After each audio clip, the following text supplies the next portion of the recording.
नमस्कार विद्यार्थी मित्रांनो, good morning to all of you. तर उद्योजकतेच्या मूलतत्वामध्ये आपण मागच्या लेक्चरला यामध्ये उपवन केंद्राची संकल्पना, व्याख्या, प्रकार आणि सुविधा या घटकाचा अभ्यास केलेला आहे. यामध्ये आपल्याला उपवन केंद्राचे महत्त्व जाणून घ्यायचे. म्हणजे हे उपवन केंद्र म्हणजे काय, तर नव्याने उद्योग सुरू करणाऱ्या नवउद्योजकांना प्रोत्साहित करण्यासाठी जे चालवलेली केंद्रे असतात त्याला उपवन केंद्र असं म्हणतात.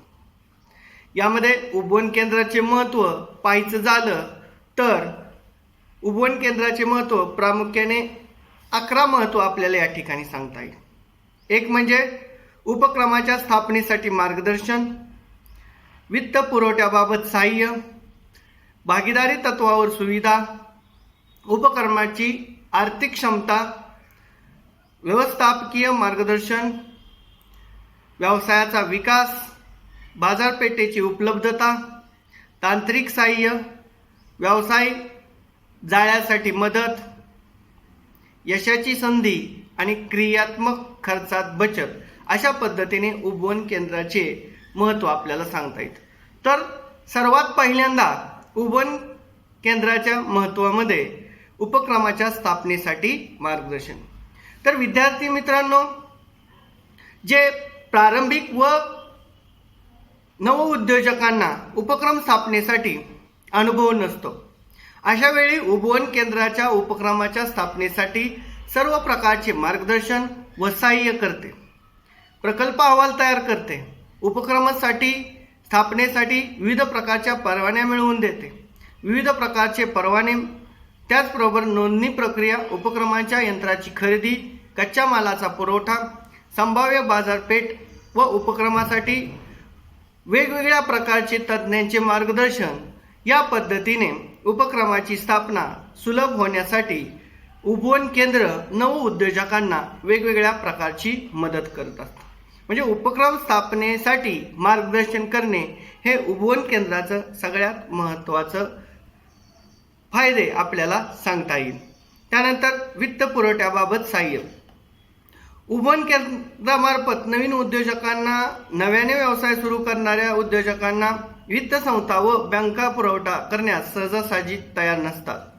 नवउद्योजक सुद्धा नवीन असतो. अशा वेळी उपवन केंद्र व नवउद्योजकाच्या व्यवसायासाठी वित्त पुरवठा मिळवण्यासाठी सहाय्य करते.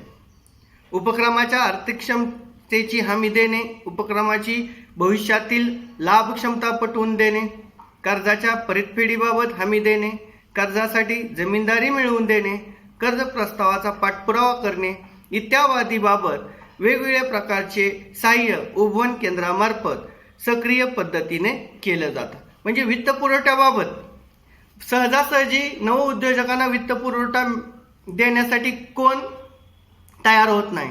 मग अशा वेळेस उपवन केंद्रामार्फत नवउद्योजकांना बँक किंवा इतर वित्तीय संस्थेकडून कर्ज पुरवठा उपलब्ध करून देण्याची प्रक्रिया उपवन केंद्रामार्फत पार पाडली जात असते.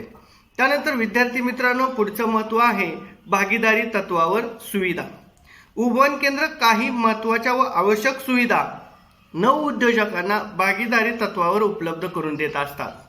नवउद्योजकांना प्रत्येक सुविधा विकत घेणे आर्थिकदृष्ट्या शक्य नसते, म्हणून 2-3 उपक्रमाचा समूह करून काही सुविधा, उपक्रमाच्या सुविधेबाबत भागधारकीच्या तत्वाचा विचार व सोयीचा विचार करून काही उपक्रमे विशिष्ट संस्कारासाठी 2-3 तास उपलब्ध असली तरी चालतात. अशी उपकरणे विकत घेतल्यास 6 ते 7 तास विनाकाम पडून राहतात व विनाकाम भांडवल अडकून पडते. त्यासाठी भागीदारी तत्वावर अशा प्रकारची उपकरणे उपलब्ध करून देण्याचं कार्य उपवन केंद्रामार्फत नवउद्योजकांना केलं जात असतं. त्यानंतर उपक्रमाची अर्थक्षमता. तर विद्यार्थी मित्रांनो, नवउद्योजकांना उपक्रम अर्थक्षम बनवण्यासाठी व लाभक्षम पातळीवर आणण्यासाठी उपवन केंद्रामार्फत भरीव प्रयत्न केले जातात. आई ज्याप्रमाणे शिशु अवस्थेत आपल्या बालकाचे संगोपन करते, त्याचप्रमाणे उपवन केंद्र त्या उपक्रमाचे बाल्यावस्थेत योग्य प्रकारे संगोपन करते. उत्पादन खर्चात काटकसर करून व्यवसायातील क्रियांबाबत तज्ज्ञ मार्गदर्शन करून नवउद्योजकांना नव्या उपक्रमास आर्थिक दृष्ट्या सक्षम बनवत असते. नव्या व्यवसायाची आर्थिक बाजू फार महत्त्वाची असते व ती नीट हाताळण्याचे कसब उपवन केंद्राकडून केली जात असते. तर अशा पद्धतीने उपक्रमाची अर्थक्षमता सुद्धा उपवन केंद्राकडून अशा प्रकारची मार्गदर्शन केली जात असतात. त्यानंतर व्यवस्थापकीय मार्गदर्शन. नवीन उद्योजक म्हणून नावारूपाला आलेल्या उद्योजकांकडे व्यवस्थापनाबद्दल कौशल्य नसते किंवा व्यवस्थापनाबद्दल अज्ञान असतात. मग अशा वेळेस उपवन केंद्रामार्फत नवउद्योजकांच्या व्यवसायाचे परिणामकारक व कार्यक्षम व्यवस्थापन होण्यासाठी मार्गदर्शन केले जाते. व्यवसायाची व्यवस्थापकीय समूह विकसित करण्यासाठी त्याचबरोबर बांधण्यासाठी केंद्रामार्फत प्रयत्न करण्यात येतात. व्यवस्थापकीय समूहाची गतिमानता व पुढाकार वृत्ती वाढवण्यासाठी प्रसंगी कार्यशाळा व प्रशिक्षण शिबिरे सुद्धा आयोजित केली जातात आणि याद्वारे व्यवस्थापनाचे धडे नवउद्योजकांना किंवा नव्याने उद्योगात सहभागी होणाऱ्या उद्योजकांना अशा प्रकारचे धडे शिकवले जातात. त्याचबरोबर व्यवसायाचा विकास. नवउद्योजकाने सुरू केलेला व्यवसाय वाढवण्यासाठी व विकसित करण्यासाठी उपवन केंद्रामार्फत विशेष प्रयत्न केले जातात. व्यवसाय सुरू करण्याबाबत मार्गदर्शन करण्यासोबत तो व्यवसाय विकसित करण्याची जबाबदारी उपवन केंद्राकडे घेते. व्यवसायातील विभिन्न क्रिया व्यवस्थित व नियोजन पद्धतीने सुरू करण्यासाठी केंद्रामार्फत लक्ष दिले जाते. विशेषतः उत्पादन व विपणन कार्यावर बारकाईने देखरेख उपवन केंद्रामार्फत केली जात असते. त्याचबरोबर बाजारपेठेची उपलब्धता. नवउद्योजकाच्या उत्पादनास बाजारपेठ उपलब्ध करण्यासाठी उपवन केंद्रामार्फत सर्वतोपरी सहाय्य केले जाते. बाजारपेठेतील व्यूहरचना, धोरण, जाहिरात, विक्रीच्या योजना, वितरणाचे मार्ग, विक्रीचे जाळे, विक्रेत्याचे प्रशिक्षण इत्यादी बाबी संबंधी तज्ज्ञ मार्गदर्शन करण्यात येते. बाजारपेठेतील स्पर्धेवर मात करण्यासाठी आवश्यक ती व्यूहरचना करण्याबाबत सहाय्य केले जाते आणि अशा पद्धतीने उपवन केंद्रामार्फत बाजारपेठेतील वेगवेगळे अभ्यास आणि बाजारपेठेतील जी सद्य परिस्थिती आहे ती नवउद्योजकांना कशा पद्धतीने त्याच्यावर मात करायची याबद्दल वेगवेगळे मार्गदर्शन केले जाते. त्यानंतर तांत्रिक सहाय्य. नवउद्योजकांना व्यवसायासंबंधी सर्व प्रकारचे तांत्रिक मार्गदर्शन सुद्धा उपवन केंद्रामार्फत केलं जातं. व्यवसायामध्ये प्रगत यंत्रसामग्री व अद्ययावत तंत्रज्ञान वापरल्यास तो व्यवसाय यशस्वी होण्यास मदत होते. त्या दृष्टिकोनातून उपवन केंद्र प्रगत यंत्रसामग्री व तंत्रज्ञानाबाबत वापरले जाणारे वेगवेगळे काम अग्रगण्य ठेवत असते आणि यंत्राची खरेदी व यंत्र रचनेची उभारणी, यंत्रसामग्रीची देखभाल आणि प्रगत तंत्राचा वापर स्वीकारण्यासाठी नवउद्योजकांना प्रयत्न करत असते आणि अशा पद्धतीने तांत्रिक सहाय्य करण्याचं मार्गदर्शन सुद्धा उपवन केंद्रामार्फत दिलं जातं.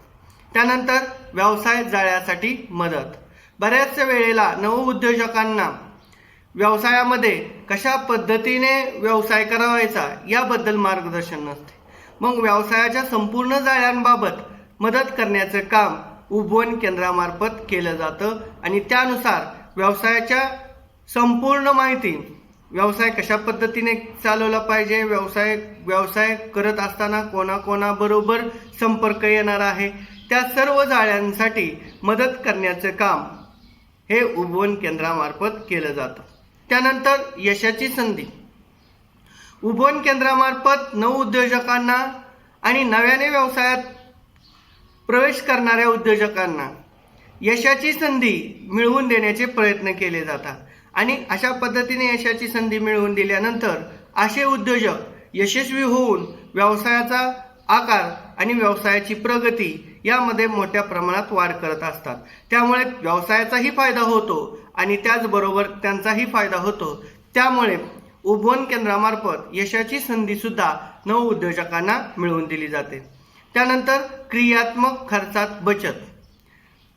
खऱ्या अर्थाने उपवन केंद्रामार्फत जे दैनंदिन स्वरूपाच्या क्रिया आहेत त्या क्रियात्मक खर्चामध्ये बचत केली जाते. कारण अनावश्यक गोष्टीवर जर खर्च कमी केला तर त्या खर्चाचा योग्य उपयोग आवश्यक खर्चात केला जातो आणि क्रियात्मक खर्चामध्ये बचत केल्यानंतर उत्पादन दर्जेदार होते आणि उत्पादनाची किंमत सुद्धा योग्य राहत असते आणि त्याचा फायदा व्यावसायिकाला नवउद्योजकाला होत असतो आणि बाजारपेठेमध्ये तो आपल्या इतर वस्तूशी स्पर्धा करणे त्याला सहज शक्य जाते. त्यामुळे उपवन केंद्रामार्फत अशा प्रकारचे वेगवेगळे सहकार्य नवउद्योजकांना केलं जातं आणि अशा पद्धतीने हे उपवन केंद्राचे महत्त्व या ठिकाणी आपण सांगितलेले आहे.